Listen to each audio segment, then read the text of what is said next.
Hello বন্ধুরা, আজ আমি তোমাদের কাছে নতুন একটা রেসিপি নিয়ে এসেছি। আজ আমি তৈরি করব চকলেট ব্রাউনি কেক। এই চকলেট ব্রাউনি কেক করতে দেখো আমার কী কী লাগছে তোমাদেরকে দেখিয়ে দিচ্ছি। এখানে দেখো বড় 1 কাপ আমি ময়দা নিয়েছি।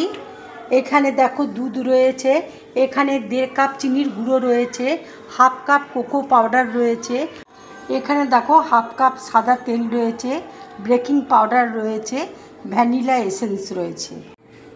এবার দেখো ময়দার মধ্যে আমি চিনির গুঁড়োটা মিশিয়ে নিচ্ছি।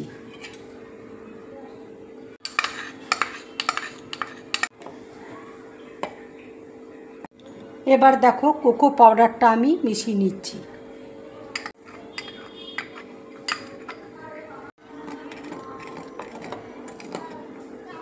ছোট 1 চামচ দেখো বেকিং পাউডার দিয়ে দিচ্ছি।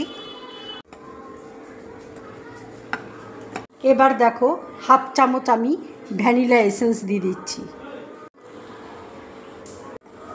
এবার দেখো সাদা তেল আমি দিয়ে দিচ্ছি। এবার দেখো আস্তে আস্তে দুধ দিয়ে আমি ব্যাটারটা তৈরি করে নিচ্ছি। ব্যাটারটা দেখো তৈরি হয়ে গেছে।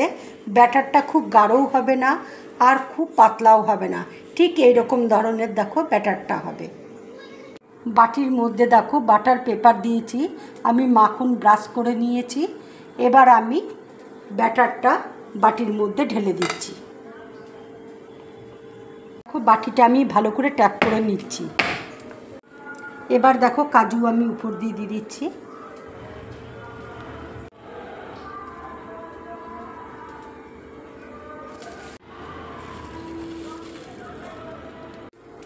কুকারে আমি দেখো 2 কাপ নুন দিয়ে দিয়েছি। আর এবার আমি একটা স্ট্যান্ড বসিয়ে দিচ্ছি। কুকারটা আমি 7-8 মিনিটের মতন দেখো গরম করে নিয়েছি। এবার দেখো বাটিটা আমি স্ট্যান্ডের মধ্যে বসিয়ে দিচ্ছি। দেখো কুকারের আমি টুপিটা খুলে দিয়েছি, গার্ডারটা খুলে দিয়েছি। এবার আমি ঢাকাটা দেখো দিয়ে দিচ্ছি। এটা সময় লাগবে তোমার 35 থেকে 40 মিনিটের মতন। তারপর তোমাদের কেকটা আমি দেখাবো। গ্যাসটাকে লো টু মিডিয়াম ফ্লেমে রাখতে হবে। 40 মিনিট দেখো হয়ে গেছে। এবার আমি কুকারটা খুলে দেখাচ্ছি। দেখো কেকটা খুব সুন্দর হয়ে গেছে। এবার টুথপিক দিয়ে আমি একটা দেখাচ্ছি। দেখো একদম হয়ে গেছে কেকটা। দেখো গ্যাসটা অফ করে দিচ্ছি। এবার ঠান্ডা হলে কেকটা তোমাদেরকে দেখাবো। কেকটা দেখো ঠান্ডা হয়ে গেছে।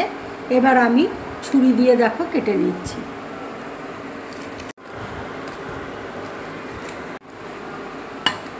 এভাবে দেখো প্লেটের মধ্যে আমি উল্টে দিচ্ছি।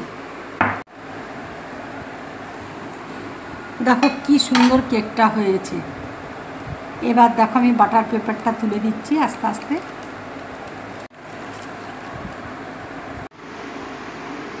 দেখো কি সুন্দর কেকটা হয়েছে।